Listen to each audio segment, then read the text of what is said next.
Hey you guys, welcome to the Cannabis Minority Report, powered by the National Cannabis Industry Association, one of the largest trade associations in the cannabis industry to date. I am your host, Khadijah Adams, founder of Girl Get That Money and the Green Street Academy. Here with you this week for our check-ins and updates and interviews with minority-owned companies in the space, as well as companies that support social equity applicants and social equity applicants themselves, as well as cannabis industry leaders and pioneers. Joining me today is my co-host, Miss Alexis of OliveYou Media, and our very special guest, Mr. Mark Slaugh of iComply Cannabis. He's also a DEIC member, as well as a policy committee leader, and we'll learn more about Mark, his relationship with cannabis, his journey to change policy for minorities, and his contribution to the industry. But before we dive in, let's go to Alexis and get the latest news and happenings with minorities in cannabis. Alexis. Well, I know one thing a lot of people have been thinking about are talking about the Olympian or would-be Olympian Sha'Carri Richardson. And, you know, it's been pretty controversial. They did announce that she won't be competing at all in her race for the relay. And for me personally, it just is showing another obstacle that people of color, women of color have to go over and go through, because simple things like a plant that they use as medicine have been criminalized. So everyone has their own opinion. Unfortunately, she will not be able to compete this year, perhaps in the future. But also, I think she put herself in a spotlight for advocacy. Absolutely. I agree with that. You know, I have to say that, you know, I'm kind of torn in my decision because, you know, it's been a long time, y'all, and I'm not going to tell you my age. It's been a long time since I've been in school, but I was an athlete. And when you play with teams or with games or whatever, there are rules, you know, that you have to follow, and we know the rules. And so I'm kind of torn because she did break the rule, you know. However, I'm torn because it's a plant, like, you know. So anyways, Alexis, back to you. Sorry about that. I just, you know, you're right. There's a lot of different opinions out there. But, you know, Sha'Carri, man, I was rooting for you, and I'm still rooting for you. I think that you are a badass and athlete, and I can't wait to see you next year. Awesome. And in other news, you know, there is a ton of stuff going on in the cannabis industry. However, this week I wanted to highlight two different companies. One that I believe Khadijah is very familiar with. She sits on the board of Colixium Detroit, and they actually just released into their largest retailer, and that's Jars Cannabis in Michigan. And the founders and CEOs of that is Latoya Rucker and Rebecca Collette, and they're just doing some amazing things up there in Detroit. And so I definitely want to give them a shout out. And also for the Detroit Cannabis Project, which I believe, Khadijah, you speak with, and they are a business incubator for minority-owned businesses in the cannabis space. And so really, if you want to check out a team that's really walking the walk and talking the talk, then look at them.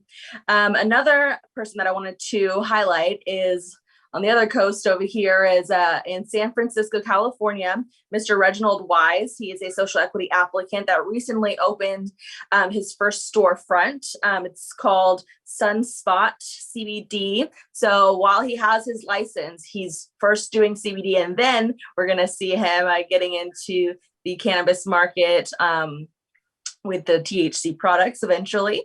But please, on July 18th, so this coming Sunday, at 3186 21st Street in San Francisco. That's where you can find his shop, so please go and support. And I'm hoping to highlight some more social equity applicants owned businesses in the near future on the show. So that's all I got for today. That would be great to interview. Thank you for that, Alexis. In fact, I would love to have them both, all of them. Rebecca and Latoya from Colixium. Yes, I do sit on the board, and they definitely not only walk the walk, but they talk and walk the same walk. And I love that when you are in sync with knowing your vision and knowing where you want to go, and you pull in the right people to help you get there, man, success is just literally on a way. So Right. excited about that. But definitely want to have them on to interview them, and want to also have Mr. Wise on as well. You know, ex-advertising agency executives launched a minority-owned cannabis and spirits platform. The company is called Flavor Fix, the first media platform catering to cannabis and spirits. They've launched, and they've actually built it to educate people not only on cannabis and CBD, but also on spirits. And they wanted to allow brands to be able to connect with other brands as well. Now, Kaya Herb House is the first legal dispensary in Jamaica, and they've actually partnered with Flavor Fix so that they could be their launch sponsor. So although there were, in this well-established media platforms in the cannabis space, also in the spirit space, there's not been one that had both multi-billion-dollar industries that also collected data in one location to affluent audience, and really help with the overlap in those categories. So this allows Flavor Fix to have twice the amount of traffic and be as big as Weed Maps, Leafly, Mary Jane, and a host of other platforms that actually focus on one of those industries. Next, marijuana criminalization impacts as reported by the Minority Report. You guys, I literally found this article, and the article is called The Minority Report. Who knew, right? So a few weeks ago, members of the Rastafarian community staged protests in front of the Attorney General's chambers. While these specific protests were inspired by the recent arrest of former council President Ross, his name is Ross Leon Soul, for possession, you guys, he got picked up for possession of a small amount of cannabis. And I mean, come on, you guys, we're talking about Jamaica here, okay? They should have been legalized a long time ago, but it seems that, agencies and companies have really been after the government and calling on government officials to lead decriminalization efforts for many, many years. You guys, it's long overdue. We're talking about Jamaica here, where some of the best ganja in the world is actually found. Get it together, Jamaica, come on. You're way behind. And then finally, Warner Brands partners with New Leaf project to propel minority participation in the cannabis industry, support passage of Oregon Cannabis Equity Act as well. So as part of its ongoing commitment to social equity in the cannabis industry, Warner Brands has joined Oregon's New Leaf project to support the passage of the state's legislature's recently introduced Cannabis Equity Act, HB 3112, 2021. Now, the partnership will also support the development of resources to help promote New Leaf's Minority Business Accelerator program, which is working to build intergenerational success for Black and Brown people throughout the cannabis industry. According to Nancy Whiteman, the CEO of Warner Brands, she says, at WANA, we are acutely aware of our obligation to help people of color find their rightful place in the cannabis space. And you guys, we mention all of this news to you primarily because there are companies out there, and there are people out there that are social equity applicants. And some of these companies, they do have funds, and they do have and want to support. So we want you guys to actually connect. So coming up next, you'll meet our special guest, Mr. Mark Slaugh, and he is with iComply Cannabis. He's also a Diversity, Equity, and Inclusion Committee member, as well as a policy committee leader. So we'll learn more about his cannabis story and get his perspective on social equity right after these messages. So we're very proud to be NCIA members. We've been members for the last 3 years, and I gotta say, every event, every conference, every get together that's sponsored by NCIA is a good opportunity, not just to meet others in the industry, obviously, but really to talk about the industry as a whole, where it's going, where it's been, our challenges to date. We feel really grateful to NCIA for including us in the educational tracks the last 3 years. We've been at every seed to sale and most of the shows on the West Coast. Every time we're here, I always have a sense that it's not just another one of these industry conferences, that it's actually that it is the industry's lobbying arm, and that it's an organization that is protecting all of us and fighting for the legal future that we all need. At the end of the day, the most important and impactful thing for us is the community. It's really about the people that NCIA brings together, and the events like this one that NCIA organizes for us to gather. If you're in this industry, NCIA is trying to influence it positively for you. If you're not speaking up, if you're not participating in committees, you're missing out on a huge window. Everyone wants change. Well, this is one of the ways you do it. You don't have to be a member of the NCIA. You could just do nothing and let them do everything for you and fix all the problems that need to be fixed for the industry to work properly, and you could just sit on the sidelines. That would be fine, but it'd be better if you were a member.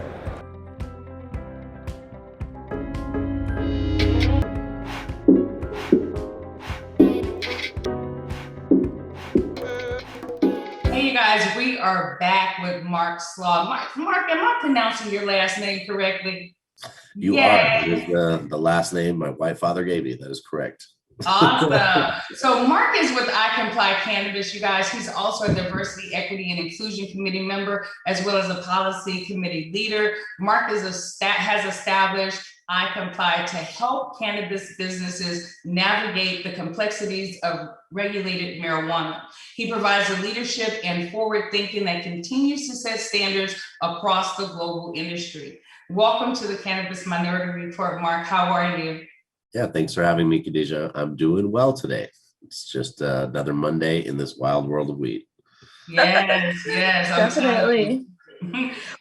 Definitely a happy Monday. Well, tell us about your journey into the cannabis industry and how iComply Cannabis came to be. Sure. So, man, it seems like so long ago at this point. I probably got started back 13, 14 years ago, 2008, 2009, with a wonderful little group called SSDP, or Students for Sensible Drug Policy. So any of you wonk heads out there that like policy and have been around this issue for a while, you may know SSDP. They have hundreds of chapters in universities across the nation and the world, and they teach young students like myself at the time, what is the war on drugs? What is harm reduction? What are we doing with policy on drugs in general in the world? And I had already lived in Brazil. That's where my mom's from, and where half of my culture comes from is very Latino based.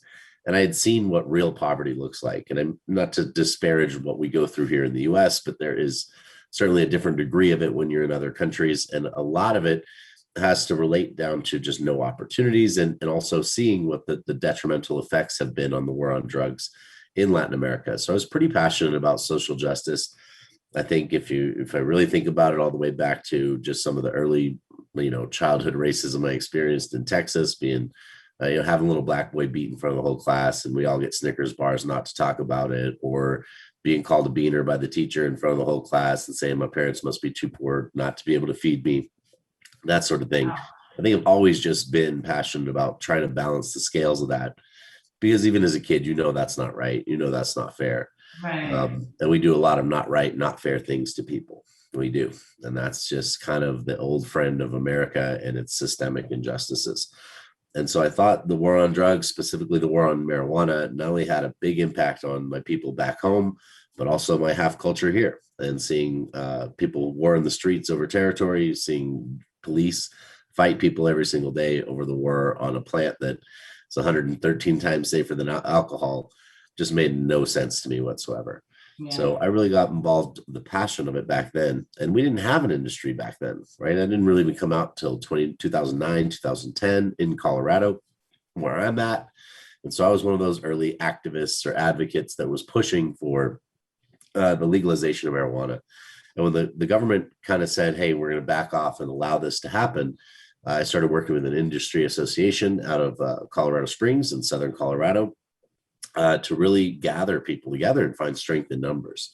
So I grew the organization to about 150 members back in the day.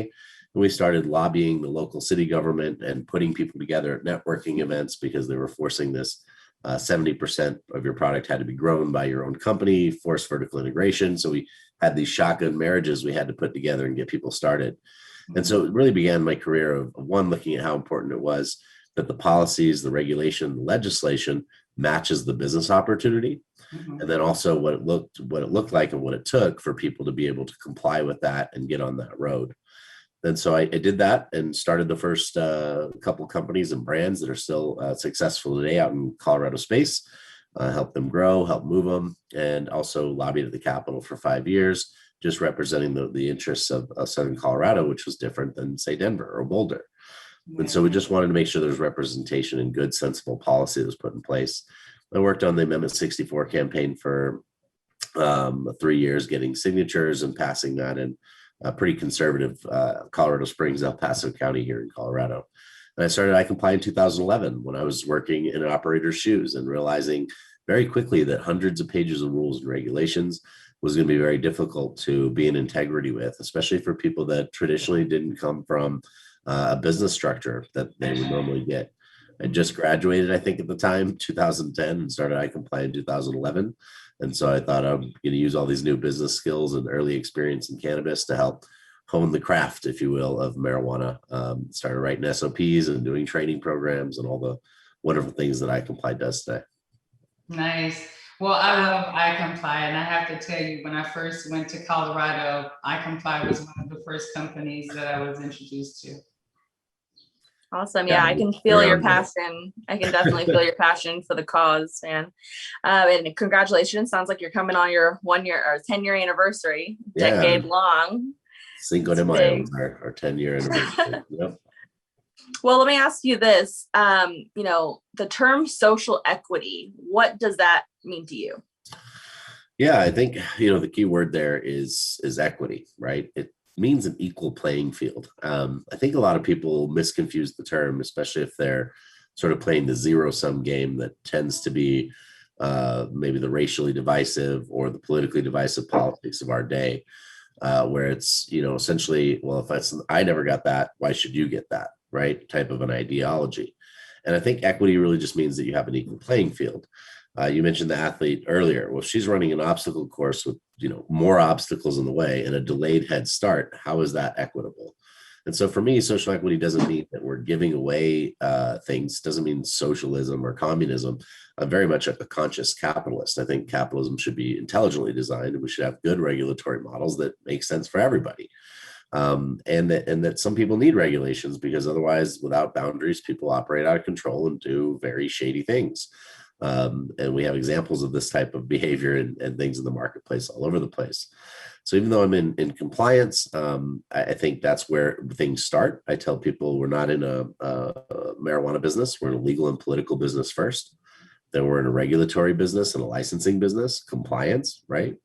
And then after that, you can grow and sell weed according to all of the above. Now, for some people, there's less obstacles to get there. For other people, that's just more obstacles in the way. So we just have to acknowledge that the impacts of systemic prejudices, systemic biases, systemic disadvantage has created an unequal starting field with more obstacles in the way for other people. And ironically, those other people are the ones who have been suffering the entire time so that we can have a culture where we had cannabis, where we had normalization. So it needs to be a deep moral question we ask ourselves, especially in light of things like federal legalization coming up. What are we going to do to balance those scales back and create that equity for all? Because just depending on states to do it, I don't know if that's going to really work. Do you really see Texas or Alabama, some of these other states, making anything equitable? Yeah, no. No, I don't see that at all, actually. Right. I would love to see something like that in Texas, but I mean, look at where Texas is right now. I mean, it's the same state where that mayor during the freezing storm said, government doesn't do shit for you. Doesn't do anything for you. You need to, take care of yourself. So yeah, I don't know if the politics are going to allow for that, right? So I think just like the Civil Rights Voting Act, 1965, we've got to have some federal intervention to create social equity. that truly balances the scales. This may be the only opportunity we have to do so to repair the harms done over 80 years of marijuana prohibition. Yeah. Well, I guess you kind of answered my next question, which was, as a man of color, how important is it to create policy that includes people of color from the start and prioritizing that? Yeah, I mean, very important. Not only is it just the people that have suffered during the war on drugs the whole time, but we're also talking about just representation culturally.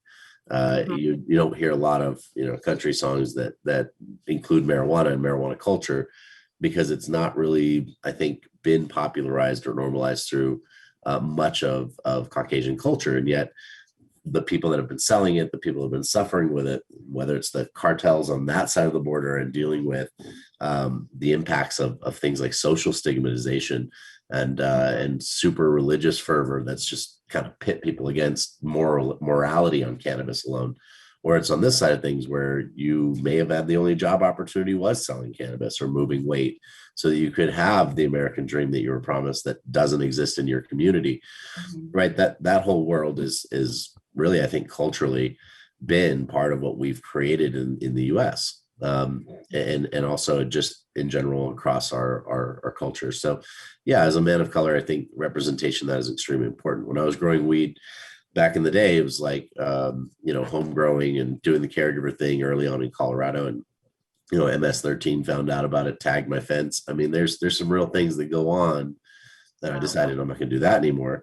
And, and there's just a world to it. There's a world to it. And so you have to represent sort of respect, at least the people that have been representing this for a long time, long before you ever had to worry about administrative court only. And you didn't have to worry about the shotguns, the dogs in your house and dealing with, right, having to represent your own interests in the industry, in the game, and the thing you were doing to try to make money. So it's extremely important. Just to have that inclusivity, right, and allow people to make money on something that's now legal instead of completely blocking them out. I live in Colorado. It's 97% are not minorities that own licenses here, 3% or less, and we have a state with almost 30% Hispanic population. So it's not where it needs to be. And it's extremely important that it does include people, and not just workers, right? Not just putting people in their rightful places as, if you will, as workers in the industry. I mean, sure, that's always a good thing, giving people job opportunities. But I think it's really important that we give them long-lasting, new generational wealth, because there's plenty of pie for everybody. And hoarding the pie and not handing out pieces just doesn't make a lot of sense. Yeah, you're absolutely right. I agree with you 100%. So let me ask you, Mark, as a member of the Diversity, Equity, and Inclusion Committee, how are you fulfilling your commitment to social equity through that committee? It's a great group of people, and we kind of founded things together, when this committee started at NCIA. And I've known the NCIA staff and folks for a long time. I've kind of shared office space with them for going on about half a decade or so up in Denver. And they're great people. And I would say they weren't, just like a lot of Colorado companies early on, weren't being very diverse. But even with that, I think they were open and receptive to feedback. And so I was really excited when they started the DEIC, because now we have an opportunity within NCIA and the reach that NCIA has with thousands of members across the nation to be able to really influence policy and to create change in a very positive and effective way. And so as a member of the DEIC, I'm really committed to fulfilling on my promise with social equity on the federal level. I think that, honestly, in my opinion, that's the only place we're going to be able to make the effective change we need. I can always talk to you about state level, right? We can always talk to different countries, and I'll always be doing that work. But I think as a national cannabis industry association, it's important that we represent social equity at a national level. And that means we have to have good policies. And so far, with all of our other associations, our friends out there in the industry, everybody can identify the problems, right? Every social equity conference call, webinar I end up being on almost feels a little exhausting. Khadijah, we're talking around the same things in circles over and over again. Absolutely. And I think I'm just wired in a way that's like, all right, let's acknowledge problems, but let's get focused on solutions and how do we create them and collaborate them with them together to get us across the finish line. And I think that's where I can contribute the best to our DEIC, and where I think I've made some good progress is working with folks to really bring those solutions to the table, make sure that they make sense, and be able to spit that feedback back and forth to come up with policy solutions that I can then take to the policy council, take to the rest of NCIA, and hopefully make some effective change when this rolls out federally. I don't think it's a question of if anymore, but more when and how. That's right. Absolutely. Well, we definitely appreciate you and the work that you're doing on a global scale. Can you tell us what you're currently working on? Yeah. So I just was reviewing legislation that got dropped by the country of Belize. I think you mentioned Jamaica earlier, and it kind of reminded me of a similar situation. So I wrote the regulations for the island of Puerto Rico, 2015, and helped the government implement their model there for 2 years. And we created a really successful model in the island of Puerto Rico. So continuing the work sort of around the Caribbean, around Latin America, I'm really passionate to use my language skills in Spanish and in Portuguese to be able to open up new markets and have advanced level conversations, especially on policy. So again, it all starts with how those laws look. So back to Belize, I had a good conversation with the minister down there for about 4 hours on the model that they were proposing, at least back and forth. And now we're seeing the publication of that legislation. It's definitely falling short of what it needs to be. They still got a lot of social equity issues. But in general, I just saw another RFP come down today for another island nation that I'll be jumping on top of and seeing if we can help. So I'm really passionate about getting in with the government, teaching them social equity, teaching them what good policy and good regulation looks like to create the successful pillars of economic viability that these markets are going to need to be self-sustaining. So you look at a place like Mexico trying, you look at a place like Belize or some of these other countries, and especially ones that were dependent on tourism. They took a huge hit when COVID happened. And these nations are suffering. Their people are suffering. Bahamas is having a hard time feeding their people right now. You've just got some major issues that are going on because of the fallout on a global pandemic. And cannabis could be a very good solution for these island nations, especially, or these nations that are just beautiful places in the world, to capture back that tourism with sort of a cannabis tourism model. And so we're trying to create these new opportunities for them to grow their own wealth and be able to feed and sustain their people, not just with cannabis, but by the results that come from that. Still working on a lot of things in Brazil, Colombia, Mexico, etc. So I'm really passionate about that. And so nationally, I want to bring sort of the US and our markets here into the fold internationally, where it's already starting to happen. So towards the end of August, I'll probably be in Europe for another month or so, just to be talking to companies out there as well and figuring out where those demand markets are for the supply chains we can establish in Latin America. Fantastic. Well, hey, listen, I have my passport ready, so let me know when you need it. Yeah, I mean, you're always welcome to come on over. There's going to be an ICBC conference, I think, in Berlin coming up at the end of August. Hey, I might be able to find me a husband there too, huh? So will you be speaking at any conferences or events this year? And if so, how can we support you? We're speaking at a number of conferences and events. So I think we have a good 6 months of booths and speaking engagements lined up. It's going to be busy now that COVID is sort of ending and people are coming back out. So yeah, follow us on Facebook, on Instagram. We're under iComply Cannabis or iComply LLC. You'll be able to find us there, and we'll let you know where we're coming up, where our booths are going to be at, and where we're going to be speaking on different events. I think next one for me that's coming up, I'm really happy with the quality of presentation I'm putting together. It'll be kind of like a TED Talk on compliance, talking about it now versus then in the state of Missouri. Now, Missouri is a really interesting market. And of course, I touch on social equity in there. They've got some counties in Missouri are 10 times more likely to arrest Black people for cannabis than white people. Yep. So there's a massive conversation, no matter what state you're in, that will be talking about these issues. And also, how does that play into these new licensees, these new operations?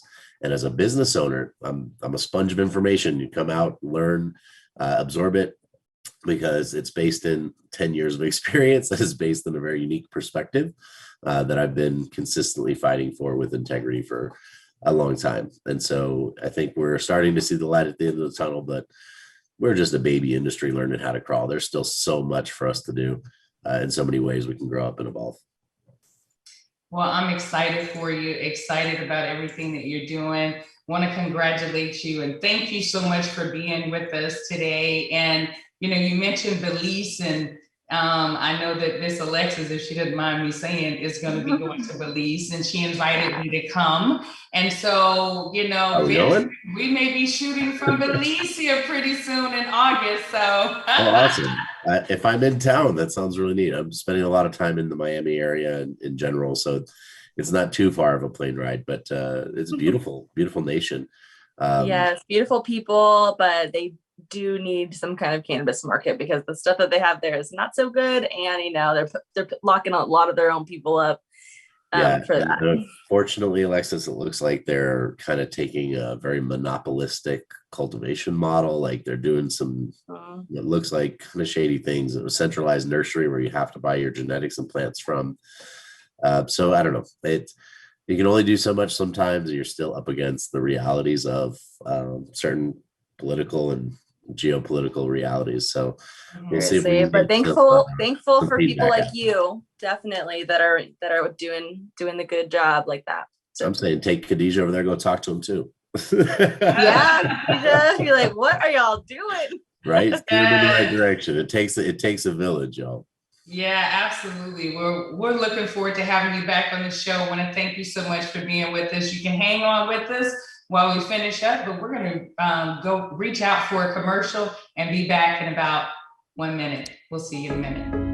Your right to lobby is actually enshrined in your First Amendment rights. You know, there's things like your right to free speech, but also included is your right to petition. And what they're talking about is to petition or lobby the government. And so this is something that's really an intrinsic American value to talk to your government, because they're supposed to listen and be accountable to you. To go to Washington and have 250 or 300 cannabis industry professionals who are committed to the same goal and cause that you are, and you're all there united to do that. I mean, it's a really moving thing.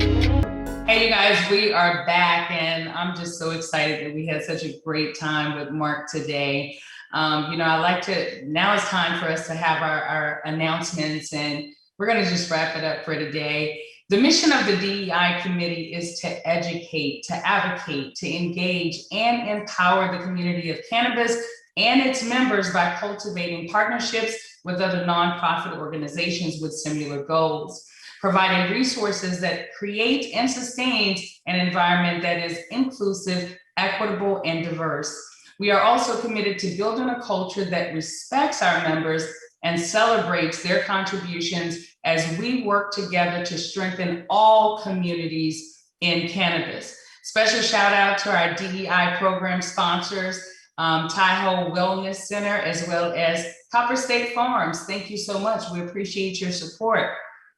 Don't forget, you guys, that the NCIA's webinar series and its Midwest Cannabis Business Conference takes place September 22nd and 23rd in Detroit, Michigan. Yes, your girl will be there. Okay. Now, super early bird pricing is now available, so get your tickets today. For more information, go to MidwestCannabisBusinessConference.com. That's MidwestCannabisBusiness.com. And then our Eastern Cannabis Business Conference takes place December 7th and 8th in Baltimore, Maryland. And for more information and to get your tickets, go to EasternCannabisBusinessConference.com. And then finally, you guys, our Cannabis Business Summit takes place December 15th through the 17th in San Francisco, California. For more information, go to CannabisBusinessSummit.com. So we'd like to thank our co-host, Ms. Alexis Olive of OliveYou Media, along with our special guest, Mr. Mark Slaugh of iComply Cannabis, as well as a DEIC member and policy committee leader. Don't forget to download the NCIA's mobile app, you guys, so you can have us at your fingertips. If you have anyone that you have in particular that you think that we should interview them on our show here at the Cannabis Minority Report, hey, hit a sister up, info@KhadijahAdams.com. Until then, you guys, peace, love, and hippie stuff.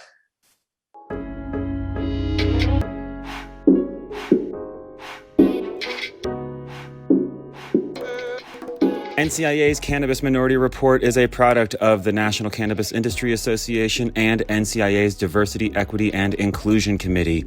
We are hosted every week by Khadijah Adams. Our executive producers are Aaron Smith and Vince Chandler. We are directed by Vince Chandler and produced by Bethany Moore and Alexis Olive. Please, please, please find out everything you can about the growing and equitable cannabis industry at thecannabisindustry.org.